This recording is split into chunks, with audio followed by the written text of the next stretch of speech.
Mesdames, Messieurs, bonsoir et bienvenue dans cette nouvelle vidéo où on ne va pas parler que d'un seul livre, mais d'une saga complète, à savoir Les Cruels Garçons Perdus de Niki Sandcrow.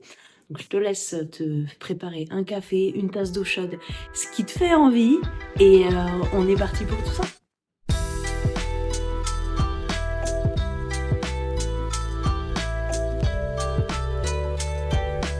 Comme je te disais en introduction, on va pas parler de un, mais bien de 4 livres. Les 4 livres qui composent la saga Les Cruels Garçons Perdus de Niki Sandcrow, et c'est aux éditions Roncière. Ces 4 tomes qui composent la saga, c'est une saga qui est terminée. Voilà, on a un début, une histoire, une fin. C'est une saga qui est terminée et dont on n'est pas obligé d'attendre encore des mois et des mois pour avoir une suite. Celle-ci, elle est terminée et il me semble qu'il y a en cours d'écriture un spin-off sur certains personnages, mais je n'arrive pas à me rappeler où j'ai vu ça.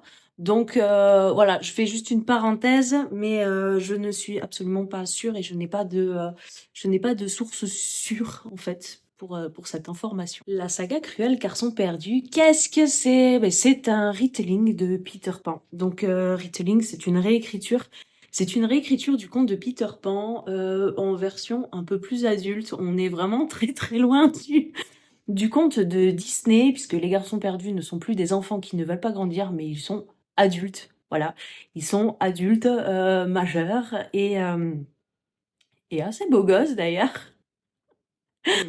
Euh, donc, on est bien dans l'univers de Peter Pan. On a Peter Pan, on a bien le pays imaginaire, on a bien des garçons perdus qui ne sont plus des enfants, mais on a toujours ces garçons perdus. Euh, on a tout l'univers du pays imaginaire, mais là je me répète.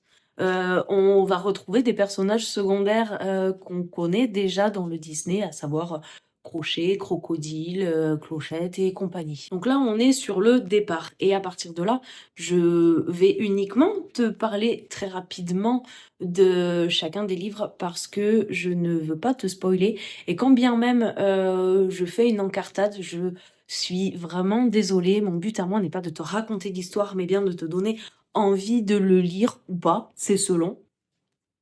Puisque voilà, les goûts et les couleurs sont propres à chacun. Ce n'est pas parce que moi j'ai aimé une lecture que tu vas l'aimer, mais je vais essayer quand même de t'en parler en te donnant voilà mon avis, tout ce qu'il y a de plus perso en fait. On va commencer avec le tome 1, donc The Never King.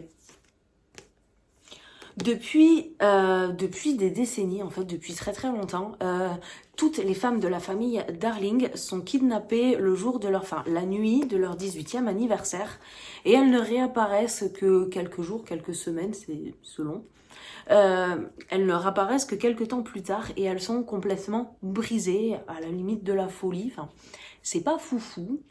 Là, on a Winnie qui va fêter son 18e anniversaire, qui le sait, malgré toutes les tentatives de sa mère pour essayer de la protéger. Elle sait qu'elle n'y coupera pas et qu'elle aussi va disparaître pendant quelque temps. Et c'est comme ça qu'elle se retrouve au pays imaginaire avec Peter Pan et les garçons perdus. Alors qu'une malédiction pèse sur le pays imaginaire, une jeune femme pourrait bien tout changer. Entre attirance interdite et homme aux pouvoirs envoûtants, jamais elle n'aurait pu s'attendre à ce qu'elle va découvrir sur l'île enchantée, plongée à la rencontre des garçons perdus dans cette réécriture sombre et sulfureuse du conte de Peter Pan. Donc, j'ai bien dit que c'était une réécriture de Peter Pan. Et sombre et sulfureuse, oui, mais ça, on en reviendra après. Une fois qu'on a terminé le premier, donc c'est pas des volumes qui sont très gros. On est sur une moyenne de 200, entre 200 et 250 pages. J'ai failli perdre un livre. On est sur une moyenne de 200, dans ces eaux-là, 250 pages à peu près. Je suis quelqu'un qui lit relativement vite, donc ça m'occupe qu'une après-midi. Mais franchement, c'est une après-midi de délice. Voilà. À la fin du premier, on passe du coup au second, évidemment. Et le second, c'est The Dark One, où on va continuer à suivre Winnie, évidemment, qui, à la fin du premier, décide de rester au pays imaginaire. De toute façon, si elle décide pas de rester, bah, il y a pas d'histoire. Donc voilà, elle, de toute façon, rien ne l'attend vraiment dans sa vie d'avant et elle décide de rester et d'aider Peter Pan à chercher ce qu'il a perdu. Sur cette île aux sombres secrets, les dangers sont partout et la violence constante. Ce que les garçons perdus n'avaient pas prévu, c'est que leur darling en retirerait du plaisir. Ensuite, on passe au 3. Le 3, c'est le rouge, c'est celui-là. Their Vicious Darling. Et on ne tient pas en compte mon super accent anglais qui est excellentissime.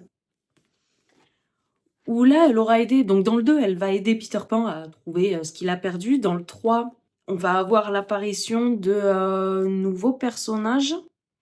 Dans le 2 aussi d'ailleurs. Des personnages qu'on connaît dans le conte de Disney et qu'on va voir arriver au fur et à mesure de toute l'intrigue, à savoir Crocodile, Crochet et compagnie. Ombre indocile, lutte de pouvoir, soif de vengeance, alliance, secret et trahison mettent plus que jamais le pays imaginaire en péril. Entre liens du cœur et liens du sang, Van et les princes Faé vont devoir choisir.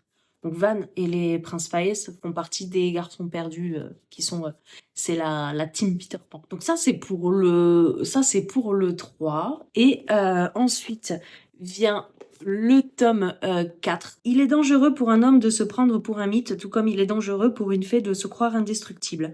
Retrouvez Winnie, Peter Pan, Van et les princes Faé dans cette conclusion épique de la saga Cruel Garçon Perdu. Et là, on est vraiment sur le dénouement, vraiment le dénouement de tout. Et maintenant que je t'ai fait un petit topo sur cette saga, on va passer vraiment à mon avis. Je vais pas parler des livres chacun leur tour, mais je vais vraiment parler de la saga complète, puisque du coup, si je commence par le faire volume par volume, il y a des très fortes chances que je finisse par spoiler quelque chose, et ce n'est absolument pas le but. Qu'on va vraiment parler de la saga dans son ensemble. Avant de commencer quoi que ce soit, d'ailleurs, on va parler des avertissements parce que je le recommanderai jamais assez. Lisez les avertissements avant de commencer quelque chose parce que si jamais vous n'êtes pas OK avec une seule de ces notions, ce n'est pas la peine de se pourrir la lecture, en fait. Le but du jeu étant de passer un très bon moment de lecture et pas de s'infliger des choses pour lesquelles on n'est pas d'accord. Voilà. Donc dans cette saga-là, on va parler de détresse psychologique, on va parler de violence, de guerre, il y a un petit peu de sang. On va parler de scènes olé olé, puisque bon, du spicy, il y en a. Et voilà, on va parler un petit peu de ces sujets-là dans ces livres, dans ces 4 tomes. Et donc voilà, c'est à toi de voir si ces notions sont OK ou pas, avant de continuer. Du coup, on va pas se mentir, quand j'ai commencé cette saga, donc quand j'ai commencé avec The Never King, donc celui-là, j'avais pas spécialement d'attente. Je savais qu'on était sur une réécriture de Peter Pan. Je savais qu'il y avait des scènes qui allaient être assez olé olé. Voilà, je savais un petit peu tout ça. Et en fait, j'avais peur qu'on tombe très vite dans le cliché de... en fait, il y a du spicy et le contenu n'était pas génial. Voilà, j'avais vraiment peur qu'on tombe dans ça où justement tout ce côté olé olé allait prendre la plus grosse majorité de l'histoire. Et donc voilà, j'ai commencé ma lecture sans vraiment trop d'attente. Et finalement, en fait, c'était vachement sympa.